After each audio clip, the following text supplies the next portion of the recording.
Next episode का trailer इसी episode के एंड पे हमने अटैच कर दिया है, तो आप उसकी एक्सप्लेनेशन भी देख सकते हैं। इसके अलावा बोल बिलाल आपको नाम कैसा लगा है चैनल का हमें कमेंट करके लाजमी बताइएगा। साथ साथ एक और चीज आपके साथ शेयर करता चलूं कि पिछले तकरीबन 4-5 साल से आप हमें सुनते आ रहे हैं, लेकिन इंशाल्लाह अब से आप बहुत जल्द हमें लाइव देखा करेंगे, वो भी हफ्ते में 7 दिन। हम ऐसा क्या करने जा रहे हैं इंशाल्लाह तफसीलात आपके साथ बहुत जल्द में शेयर करूंगा। अगर आपको कोई भी आइडिया है तो आप कमेंट में बता सकते हैं, हम जल्दी आपको स्क्रीन के सामने नजर आएंगे। तो चलिए बात करते हैं अब इस बोलम के लास्ट पार्ट के बारे में, जो कि है पार्ट 7। एपिसोड के शुरुआत में होलोफेरा और अलाउद्दीन सरहदी बाजार से छुपते छुपाते आगे बढ़ रहे होते हैं। जब होलोफेरा जिंदान वाले खेमे के बाहर पहुंचती है तो सिपाही पूछता है, होलोफेरा खातून आप यहाँ क्या कर रही हैं? तो होलोफेरा कहती है, मैं यहाँ से जा रही हूँ, जाने से पहले गोंचा को अलविदा कहना चाहती थी। तो सिपाही गुकमान कहता है, यह मुमकिन नहीं, याकूब साहब के अहकामात खत्मी हैं, मैं आपको अंदर नहीं जाने दे सकता। तो गोंचा एक फरमान उसे दिखाते हुए कहती है, क्या ये तुम उसे दे सकते हो? मगर सिपाही के पकड़ने से पहले गोंचा फरमान गिरा देती है। सिपाही फरमान उठाने के लिए झुकता है तो गोंचा उसके सर पर जोर से वार करती है। दूसरा सिपाही गोंचा की जानिब बढ़ता है तो पीछे से अलाउद्दीन उस पर हमला कर देता है। इस तरह दोनों सिपाहियों को बेहोश कर दिया जाता है। शोर की आवाज सुनकर खेमे के अंदर मौजूद गोंचा एकदम से खड़ी हो जाती है। सिपाहियों को ठिकाने लगाने के बाद वो दोनों चाबी लेकर अंदर दाखिल हो जाते हैं। अलाउद्दीन और गोंचा एक दूसरे को देखकर बहुत खुश होते हैं और अलाउद्दीन कहता है, अब मैं आ गया हूँ गोंचा, मैं तुम्हें बचा लूंगा। तो गोंचा कहती है, अलाउद्दीन अगर सिपाहियों ने देख लिया तो वो तुम्हें मार डालेंगे। ये सुनकर होलोफेरा कहती है, उनके यहाँ पहुँचने से पहले हम निकल जाएंगे। ये कहते साथ ही होलोफेरा जिंदान खोल देती है। गोंचा जैसे ही जिंदान से बाहर आती है अहमद खेमे के अंदर दाखिल होता है और ये मंजर देखकर कहता है, मुझे मालूम था तुम जरूर कुछ मकाना काम करोगी,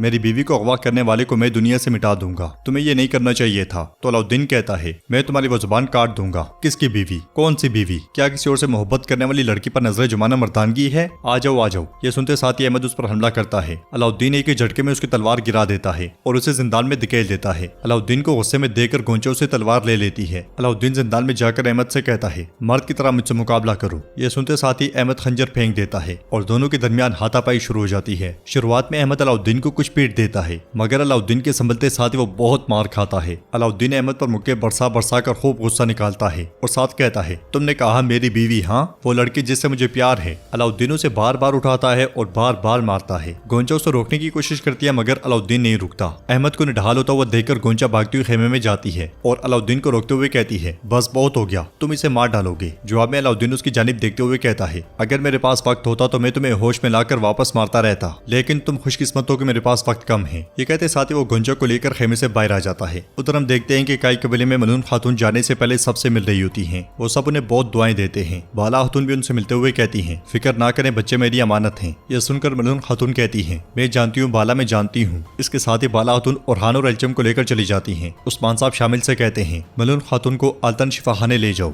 मुझे आप और जंगजुओं पर भरोसा है। तो शामिल कहता है, हुजूर मैं अपनी जान पर खेलकर आपकी अमानत की हिफाजत करूंगा इंशाअल्लाह। ये कहते साथ ही शामिल चला जाता है और उस्मान साहब मलून खातून को खंजर देते हुए कहते हैं, अब मैं रास्ते में तुम्हारे साथ नहीं आऊंगा, लेकिन ये तुम्हारी हिफाजत करेगा। खंजर लेने के बाद मलून खातून उस्मान साहब का शुक्रिया अदा करती हैं और फिर उनसे गले मिलती हैं। वो दोनों एक दूसरे को बहुत सी दुआएं देते हैं। इधर सरहदी कबीले के जिंदान में अहमद को होश आ जाता है और वो खड़े होते हुए कहता है, तुम इसकी कीमत अदा करोगे अलाउद्दीन, मैं तुम्हें मार दूंगा। इसलिए में उसका सिपाही दोगान वहाँ पे आता है। अहमद उससे कहता है, घोड़ों को तैयार करो, उन्होंने गोंचा को अगवा किया है। मगर दोगान मुस्कुराता हुआ हिलता तक नहीं। अहमद उससे कहता है, मैं तुमसे बात कर रहा हूँ दोगान। ये कहते साथ ही जब अहमद पलटता है तो पीछे वही वैशी कमांडर खड़ा होता है। वो अहमद से कहता है, शहजादे इतनी जल्दी ना करो। अहमद उससे पूछता है, तुम यहाँ क्या कर रहे हो? मैं जल्दी में हूँ, हटो। ये सुनते साथ ही कमांडर उसे दबोच लेता है और अगले पल खंजर उसके सीने में गाड़ देता है। गद्दार दोगान भी खड़े होकर ये सारा मंजर देख रहा होता है। अहमद जमीन पे गिरते साथ ही मर जाता है। कमांडर उससे कहता है, क्योंकि तुम जल्दी में हो तो मैंने तुम्हें जल्दी से जहन्नुम में भेज दिया है। फिर आगे बढ़ते हुए कहता है, गर्मियान, जानदार और काई वो सब चाहते हैं कि उनका शिकार सबसे बड़ा हो दोगान। तीनों इमारात के दरमियान अब खून की लड़ाई छिड़ गई है। जबकि वो एक दूसरे के टुकड़े टुकड़े कर रहे होंगे,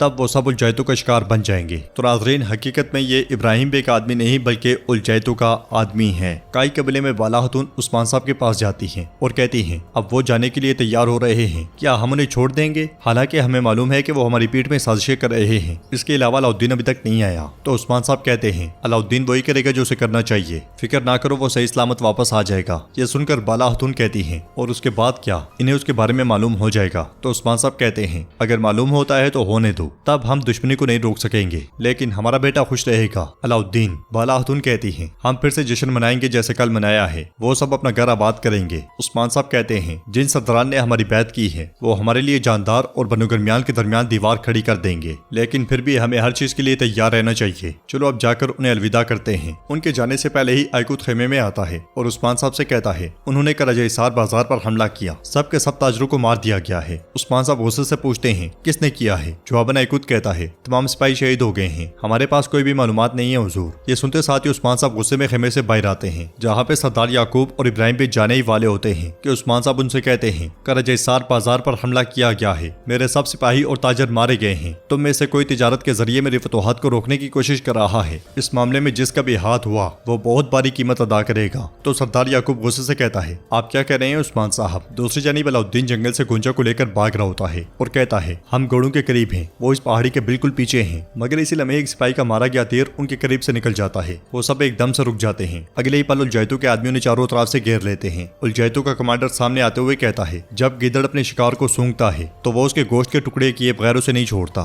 तुम मेरा शिकार हो। अलाउद्दीन उससे पूछता है तुम कौन हो कमीने? इस पर वो कोई भी जवाब नहीं देता। कबीले में सरदार इब्राहिम आगे बढ़ते हुए कहता है उस्मान साहब ये कैसा इल्जाम है? तो उस्मान साहब कहते हैं जब से आप आए हैं मैं आपसे खुलकर बात कर रहा हूँ, मेरा इल्जाम वाज़ेह है, इस मामले में जिसका भी हाथ है उसे सजा जरूर मिलेगी। जवाब इब्राहिम बे कहते हैं ना सरदार याकूब का और ना मेरा आपके बाजार और ताजरों पर होने वाले हमले में कोई हाथ है। अगर आप अदालत लगाए बगैर हमारे खिलाफ फैसला करने की कोशिश करते हैं तो कीमत हम नहीं बल्कि आप अदा करेंगे। उस्मान साहब आगे बढ़ते हुए कहते हैं यहाँ सरदार भी मैं हूँ और रियासत भी मैं हूँ, अगर इंसाफ के मामले में कोई गलती हो जाए तो जरूरत पड़ने पर मैं काजी भी बन जाता हूँ। मैंने अगर मुजरिम तलाश कर लिया तो मैं खुद उससे हिसाब लूंगा। इसलिए मैं सिपाही अहमद की लाश को लेकर कबीले में दाखिल होते हैं और आगे बढ़ते हुए इब्राहिम बे और याकूब बे को पुकारते ही चले जाते हैं। उस्मान साहब परेशान होते हुए पूछते हैं क्या हो रहा है? पास पहुंचने पर इब्राहिम बे सिपाही से पूछते हैं क्या बात है, ये कौन है? तो सिपाही कहता है अहमद बे। ये सुनकर सब चौंक जाते हैं। मलका खातून और इब्राहिम बे को एक जोरदार दचका लगता है। मलका खातून की आंखों से आंसू बह पड़ते हैं, बाकी सबकी आंखें भी नम हो जाती हैं। मलका खातून आहिस्ता आहिस्ता आगे बढ़ती हैं और कांपते हाथों के साथ लाश पर से कपड़ा हटा देती हैं। अहमद की लाश देखकर उन पर गम के बादल टूट पड़ते हैं। हर शख्स हक्का बक्का रह जाता है। मलका खातून मेरे बेटे कहते हुए अहमद से लिपट जाती हैं। सरदार याकूब और अहमद भी एक दूसरे की जानिब देख रहे होते हैं। सरदार इब्राहिम भी बेटे के पास बैठकर रोने लग जाते हैं। फिर शदीद गुस्से में खड़े होकर सिपाही को दबोचते हुए कहते हैं ये किसने किया? किसने?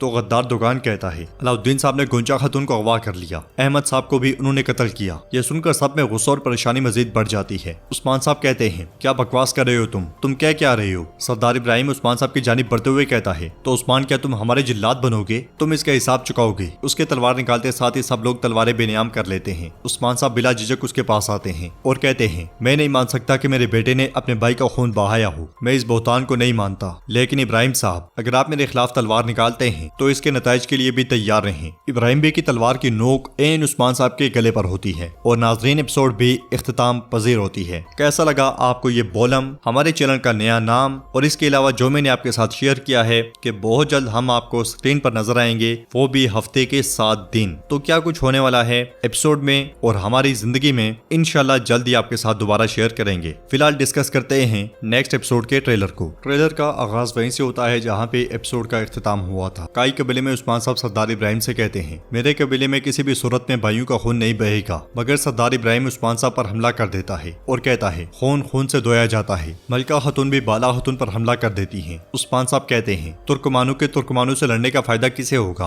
उधर जंगल में मेहमद सिपाहियों के साथ आगे बढ़ रहा होता है, जबकि उलजैतों का कमांडर अपने सिपाहियों से कहता है खातून ने मुंह खोला तो मेहमद जान से जाएगा, रियासतों की जंग शुरू होने वाली है। अगले मंजर में अलाउद्दीन गोंजा के साथ जंगल में छुपा बैठा होता है और कहता है साथ साथ रहे तो बचने का मौका नहीं मिलेगा। गोंजा उससे कहती है वादा करो लौट कर आओगे। जवाब में अलाउद्दीन कहता है वादा है वादा है। नाजरीन इसके बाद हम देखते हैं कि अगले मंजर में गोंजा गुलचे के साथ जंगल में भाग रही होती है। मेहमद उस तक पहुंच जाता है और जैसे ही उसकी जानिब बढ़ने लगता है और उस पर कूद पड़ता है और जमीन पे गिराते हुए कहता है मैं यहाँ तुम्हारी जान ले सकता हूँ मगर तुम इस काबिल नहीं हो मेहमद। ये कहते साथ ही और मेहमद को एक जोरदार लात मारता है तो मेहमद मुंह से खून उगलता हुआ जमीन पे जा गिरता है। दूसरी तरफ उस्मान साहब सरहदी बाजार में दाखिल होते हैं और घोड़े से उतरकर आगे बढ़ते हैं तो सिपाही उनका रास्ता रोक लेते हैं। जंगल में उलजैतों के कमांडर ने सिपाही बेसुंगुर और अलाउद्दीन को घेरा होता है। अलाउद्दीन उन पर हमला करते हुए सिपाही बेसुंगुर से कहता है मेरे भाई जीना मरना साथ होगा। अलाउद्दीन मुकाबला कर ही रहा होता है कि सिपाही बेसुंगुर जमीन पे जा गिरता है। अगले लम्हे सिपाही के जोरदार मुक्के से अलाउद्दीन भी लड़खड़ा जाता है। कमांडर की आवाज गूंजती है आसमान आज तुम्हारी मौत चाहता है। इसके साथ ही सिपाही अलाउद्दीन को मारने के लिए तलवार फिजा में बुलंद कर देता है। नाज़रीन इसके बाद अगले मंजर में हम देखते हैं उलजैतों